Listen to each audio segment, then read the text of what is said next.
Lo dijo en la primera hora. Del presidenciable Jorge Escala pasamos a la vicepresidenciable del Partido Socialista, Verónica Silva, que está acá con nosotros. Verónica, ¿cómo le va? Bienvenida. Buen día.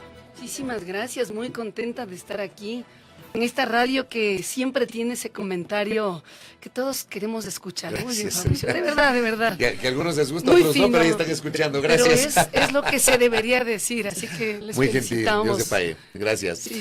A ver, Verónica, ¿lista para el debate del domingo? Será, digamos, un ejercicio inédito en el caso de quienes buscan llegar a la vicepresidencia de la República. No es un debate oficial porque no estaba dentro de los preparativos del CNE, tampoco dice la norma establece la obligatoriedad del debate presidencial, pero no vicepresidencial. ¿Cuál es el valor que usted le otorga, le da al ejercicio comunicacional previsto para este domingo? Bueno, realmente, Fabricio, en momentos tan críticos que está viviendo la democracia, que está viviendo nuestra Constitución, por parte de quienes deberían ser no solo los jueces, los garantes, sino pues las autoridades que pongan valor, ¿no?, a este nuevo periodo de elecciones. Nos sorprende que no tengamos esa respuesta. Y cuando hay este tipo de oportunidades, como un debate donde nos permite a los ciudadanos conocer quiénes quieren gobernarnos, cuáles son sus propuestas, hacia dónde podría ir el país con tal o cual candidato, y que desde el mismo gobierno tengamos estas negativas, uno se pregunta, ¿qué está entendiendo el señor gobierno, los señores del gobierno, las señoras en el gobierno, por la democracia? ¿Sí? Imagínense algo tan importante que fuimos las mismas candidatas a la vicepresidencia quienes motivamos y que se abre este espacio para discutir qué mismo se va a hacer con esta figura que nos garantiza en la Constitución y que ha estado tan maltratada en este gobierno, ¿no? Quizás históricamente siempre ha estado como una suerte de esos jarrones chinos, ¿no?, que uno no sabe dónde poner y donde pongan estorba un poquito. Pero bueno, discutamos cuál es la figura, ¿no es cierto?, y cuáles son esas funciones. ¿Cree necesaria la figura de la vicepresidencia? Esto le pregunto por las declaraciones que hemos escuchado ya de autoridades que dicen que incluso ellos pensarían en que la vicepresidencia debería eliminarse. Algunos tienen ese comentario, pero yo le digo, mire, la Constitución es muy clara. La única función real que tiene la vicepresidencia es reemplazar al presidente cuando éste, por distintas razones, que la Constitución también es clara, no pueda estar. Esa es la función natural. Y esa única función han hecho lo imposible para que en este caso la señora vicepresidenta Verónica Abad no la asuma, inventándole cualquier otra función, porque pues delegarte que vayas a Turquía o cualquier otra o a Israel por la paz. Exacto, cualquier otra función, pues no tiene nada que ver con la función natural, como bien dice Fabricio, que tiene la figura vicepresidencial. Es decir, hay una violación total a la Constitución, pero ojo, también la violación a los derechos que hemos tenido y tenemos las mujeres en este camino por entrar a la política en este país. Puede ser que cuando ya tenemos la oportunidad de abrir esos espacios, ¿sí?, sea la misma institucionalidad la que te bloquea. Y lo digo porque yo también estoy corriendo para ser vicepresidenta de este país. Y a mí no me gustaría, ¿sí?, que haciendo todo el esfuerzo que estamos haciendo, pues llegamos con mi compañero de fórmula, Pedro Granja, y de pronto la decisión es que me voy, no sé, a Irak, ¿no? Me pongo...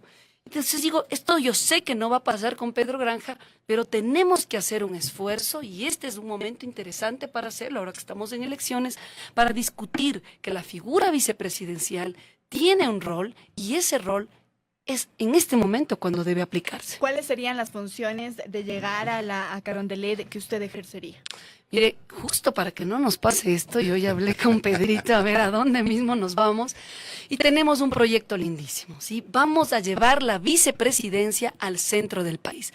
Nos vamos a Chimborazo porque desde ahí vamos a activar ese nuevo polo de desarrollo que le va a dar a la gente trabajo, que es la única forma como vamos a salir de esta violencia, de esta inseguridad en la que nos encontramos los ecuatorianos. ¿Y por qué Chimborazo? Porque obviamente esa Sierra Centro ha sido totalmente olvidada por todos los gobiernos. ¿Qué lideraría en Chimborazo? Vamos a liderar ese nuevo polo de desarrollo. Yo me voy a encargar precisamente del área productiva, sí, de esta propuesta de pacificación que tenemos para el país. Yo me he estado, en los últimos años, no me he especializado mucho en gobierno local, descentralización. Tengo precisamente un doctorado en ciencia política que trabaja el tema de las élites locales, ¿no? Entonces, vamos a tratar de poner todo ese conocimiento, ese esfuerzo y gente pues con todo el corazón para transformar el país precisamente en la Sierra Centro. Y vamos a conectar, mire, es lo que voy a hacer hoy, porque de aquí de esta entrevista nos vamos corriendo a Ambato, vamos a estar en Tungurahua, después nos vamos a Chimborazo a hacer este anuncio ya con los medios de comunicación, y de ahí nos vamos a Guayaquil, Fabricio, al debate, ¿no? Sí, imagínense, ¿cuántas horas vamos a hacer Riobamba, Guayaquil? Claro, las carreteras no están muy bien que digamos, pero 4 horas. 4 horas. Esa es la ventaja de la Sierra Centro. Y eso es lo que vamos a poner en práctica, Claro. ¿sí? A mejorar la vialidad, porque estuve hace una semana en Chimborazo y es lamentable que incluso la vía que te lleva al Chimborazo, ¿no? Que debería estar en perfectas condiciones, tiene unos baches increíbles. Esa es la responsabilidad que debería asumir esa nueva política de pacificación, de seguridad y obviamente de empleo, de salud y educación para los ecuatorianos. Concentrada solo en Chimborazo entonces, no a escala nacional, es decir, solo ahí. Bueno, es que un polo de desarrollo necesita conectarse a nivel nacional. Esa Pero va a ser nuestra base. Será solo, a ver, la base Chimborazo. Exactamente. ¿Será todo el centro del país o Chimborazo? Va a ser el centro del país, la Sierra Centro. Vamos a O sea, conectarnos hablamos de directamente. Chimborazo, Tungurahua, Bolívar. Tungurahua, Cotopaxi, sí, una Ya. provincia tan importante como Cotopaxi, que obviamente este será el inicio, ¿no? Este será nuestro primer polo de desarrollo, pero vamos a conectar también con el sur del país, ¿sí? Y generar estos polos también en frontera. Mire, yo viví en México muchos años y es interesante cómo el proceso de descentralización que vivió este país sí logró que sus estados sí puedan tener estos proyectos que les da una autonomía impresionante a sus propios empresarios, a sus campesinos, a sus comunidades indígenas. Incluso ellos tienen algo lindísimo que en cada estado, ¿sí? Tienen estos proyectos de estos pueblos mágicos, ¿no? Que en algún momento surgió en el Ecuador, pero con tantos lugares paradisíacos que tenemos, ¿verdad?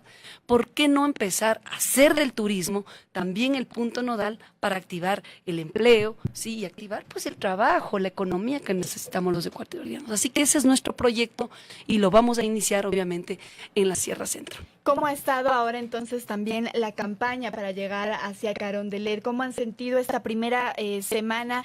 Y también ahí le incluyo, ¿ustedes creen que hay desigualdad para hacer campaña y en seguridad? ¿Cómo están en seguridad ustedes? Entendíamos hace unos meses, Pedro Granja había advertido que él fue amenazado. ¿Cómo se encuentran también ahora con eso? Bueno, cuando uno quiere hacer campaña de a pie y somos ciudadanos, en mi caso, soy una profesora universitaria, el caso de Pedro Granja, de igual manera, él es un abogado que ha hecho de su vida prácticamente la militancia en los barrios populares. Es muy difícil, porque claro, no tienes ese financiamiento que podemos ver, ¿no? En otras campañas y que prácticamente nos dicen que hay control, pero no hay ningún control. Y después vemos que hay propuestas tan absurdas como quitarle el financiamiento a los partidos políticos, que es lo que mínimamente te garantiza una equidad en la participación.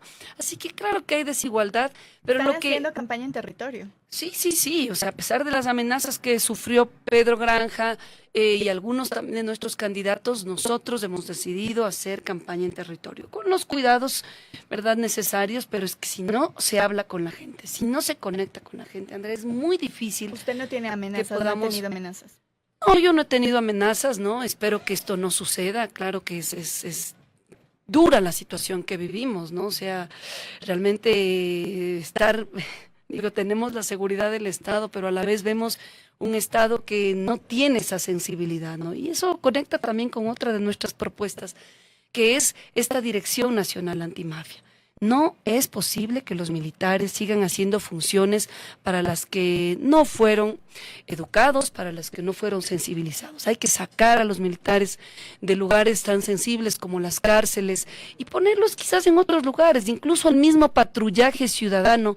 Yo creo que hay que tocarlo con pinzas porque no queremos que se repita algo como lo de los niños en las Malvinas. Diego ¿no? Granja, Algo muy duro y que no tiene palabras. ¿Pedro ¿no? Granja está saliendo a las calles o no? Sí, ahora mismo estaba viajando, debe estar hoy en Cuenca. Entonces, claro, porque él anunció en su momento que había un riesgo y que él iba a declinar recorrer las calles y hacer campaña propiamente dicha en territorio. Pues finalmente sí lo está haciendo. Sí, porque le garantizaron pues la seguridad que él pedía, ¿no? Realmente estaba pues como todos, o sea, asustados. Cuando ya te amenazan a tu vida, te amenazan a tu familia, uno dice no, o sea, necesitamos hacer algo. Pero sí, con los cuidados necesarios, Fabricio, estamos caminando, estamos golpeando puertas. Sí, la semana pasada mismo estuvimos en Guayaquil conversando con la gente y mire, las encuestas te dicen una cosa, pero la gente de a pie te dice otra. Yo no sé de dónde sacará el señor Noboa que en Guayaquil tiene mucho apoyo. La gente está enojada, Fabricio, está muy enojada y nos han dicho, queremos gente nueva. Y no es por nada, pero nuestro candidato Pedro Granja tiene una excelente acogida, quizás de ese carácter también totalmente directo, totalmente sin pantallas, porque así es nuestro candidato, también le hace llegar a la población que no tiene representantes, ¿no? Esa población que realmente está en los indecisos y hacia allá queremos llegar. Esa gente que dice es necesario ese Ecuador que nos dé trabajo, que nos garantice mínimamente una educación de calidad y que nos garantice salud. O sea, no puede ser que en este país la gente se muera en la puerta de los hospitales, ¿no? Y en seguridad, ¿ustedes qué política van a adoptar? ¿Reiterarían el conflicto, la declaración de conflicto armado interno tal y como la tenemos ahora? No, eso es realmente algo que falló en México, que falló en Colombia y está fallando en el Ecuador. Declarar la guerra, sí, interna, realmente lo que hace es extrapolar aún más la violencia. Hay que hablar de una política de pacificación. Y no se pacifica el país si es que no se da trabajo real a la gente. Sí, estamos con una economía ya no en recesión, en decrecimiento. Y esto es gravísimo. Somos la peor economía en este momento en América Latina. Entonces, hay que replantear cuál es la propuesta que estamos haciendo los candidatos, en este caso el Partido Socialista. Y le oí al candidato anterior, ¿no?, que también estaba proponiendo su idea y créame, Fabricio, cuando uno plantea bajar el IVA al 10%, no es descabellado.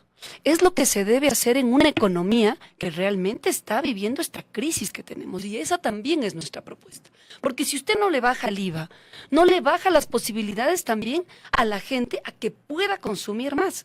Si nosotros no consumimos más, eso, vamos a bajar el IVA. ¿Sí? Porque si usted baja el IVA, eso le digo, la gente tiene más capacidad de consumo.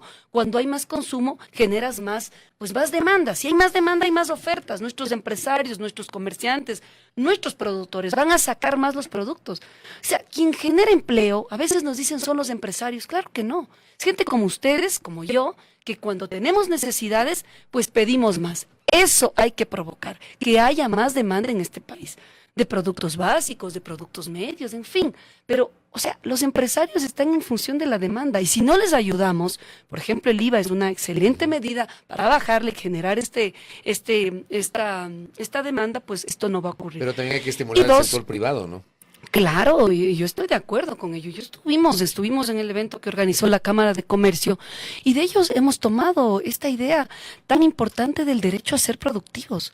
Este país tiene el derecho a ser productivos y necesitamos que el gobierno, más allá de que nos ponga las trabas, pues vamos a generar esos impuestos que deberían ser impuestos conjuntos, compartidos, pensados, no solamente desde el gobierno. Sí, y estos experimentos ya ocurrieron, mire, en Europa y salieron fabulosos, ¿no? Nos sentamos todos y vamos a hacer una especie de, bueno, ¿cómo vamos a negociar aquí el tema tributario? ¿Sí? Sentémonos con las cámaras de producción, con las cámaras de comercio y hablemos de un impuesto que nos beneficie a todos, tanto al gobierno, sí, tanto al Estado, pero también, como bien dices, Fabricio, pues al sector productivo. Cuando usted dice de un impuesto que nos beneficie a todos, la idea sería crear en consenso un nuevo tributo o qué? No, por ejemplo, ¿por qué no hablar de impuestos progresivos? ¿Sí? Hay un impuesto a la renta. El impuesto a la renta que, es exactamente, un impuesto a la renta. La naturaleza del impuesto a la renta es ese. Exactamente. Y lo que uno hay que decirles a la gente, ¿no es cierto? Y a la gente que le quiere a este país, y muchos empresarios sí lo hacen, vamos a generar las condiciones para que paguen los impuestos. Pues en este momento hay 2.000 millones de dólares ya en deudas en firme, Fabricio, Andrea, que no nos quieren pagar. Y empezando por la familia del señor presidente, nos debe más de 100 millones de dólares, ¿sí? ¿Sí? 100 millones de dólares, señor Noboa, señora Novis, por favor, páguenle al Estado. Y cuando uno quiere pagar porque ya es deuda en firme, es decir, ya no viene ningún recurso posterior, pues se inventan cualquier cosa, ¿no? Que ya desapareció la empresa, que ya no está esto, te dejan ahí solo colgado el cartel. Eso es indigno, pues eso es criminal, no pagar impuestos. Y esto de, dígame, al señor presidente que le encanta Estados Unidos, pues esto en Estados Unidos es cárcel, ¿eh? Si usted no paga impuestos, es cárcel. Así que aquí tenemos que darnos un baño de verdad.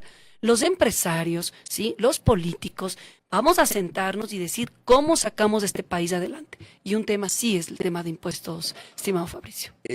Digamos, dentro de este posible consenso que usted habla, usted plantea dialogar y lograr consensos con los diferentes sectores sobre el tema tributario. Así es.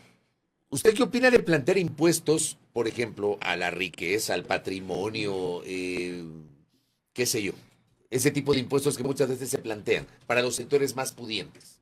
Mire, es que hay cosas que no puede ser, ¿no? Por ejemplo, hablemos de los servicios básicos. O sea, usted paga lo mismo, yo pago lo mismo que lo que pagan, pues, las grandes familias en este país. Lo mismo pasa con el gasto doméstico, por ejemplo. Exacto. Entonces, pagan el mismo valor los ricos y los pobres. Pagan el mismo valor y yo creo que a usted, a nosotros, nos costará el gas de igual una el forma, IVA.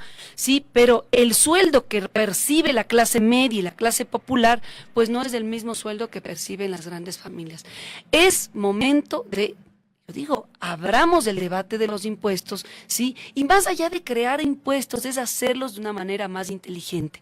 Yo viví en Suiza, Fabricio. Estuve ahí viviendo un tiempo, es más, antes de venir a esta linda experiencia, pero también te digo, incierta experiencia, yo tenía la oportunidad de seguir mi profesión, ¿no? En la universidad, en la Suiza italiana, ¿no? Ya había postulado, incluso la última vez le dije, salí ya como las posibles candidatas en la última fase. Y es impresionante, o sea, si ahí usted comete una multa de tránsito, usted le pagan en función de cuánto gana. Por eso usted va a Suiza y todo el mundo maneja, pero excelente. Cruzan la frontera a Italia o a Francia y se aloca la gente, sí, porque ahí sí, exacto, no, de verdad, porque ahí sí las multas son como aquí, todos igual. Pero mire qué interesante los suizos, sí, un país que es, creo que de los más ricos del mundo. Si usted comete una infracción, usted paga en función de cuánto gana y de cuál es su posición, dónde vive. Entonces son multas altísimas, ¿no? Carísimas. Entonces usted ahí ve unos Rolls Royce o cualquiera de esas marcas increíbles, pero que van a 20, a 30, a 50, lo que tengan que ir. Esa es una manera inteligente de pensar en los impuestos. No creemos más impuestos, ya los tenemos, Correcto. pero paguemos en función de lo que podemos hacer y de lo que tengamos. Yo creo que eso nos va a dar ingresos mucho más inteligentes y necesarios para activar la economía. Como dicen los memes, si usted se hubiese quedado en risa, se perdería. En Suiza, me vino a la cabeza. Claro, igualito, ¿no? Sí. Pensamos igual. Se Vivir hubiese en perdido Suiza todo y este pasar- desastre. y perderse todo lo que pasa en Verónica, nuestro gracias por el No. tiempo. Necesitamos gente comprometida, Fabricio Andrea. Si no hay gente como nosotros, peleándola, luchando para abrir esta política gente decente, vamos a seguir en lo mismo. Y por eso, pues aquí tenemos Pedro Granja, Verónica Silva, que se acuerden de mí porque ya me han confundido, y todos los candidatos de la lista 17 que con el corazón le digo, haremos de esta oportunidad una oportunidad de vida para nosotros. Verónica Muchísimas Silva, gracias. acá en el espacio. Gracias a nuestra Exacto, invitada, exacto. candidata a la Gracias, vicepresidencia de la Verónica. República por el Partido Socialista. Primera plana. Todas las noticias, todas las voces.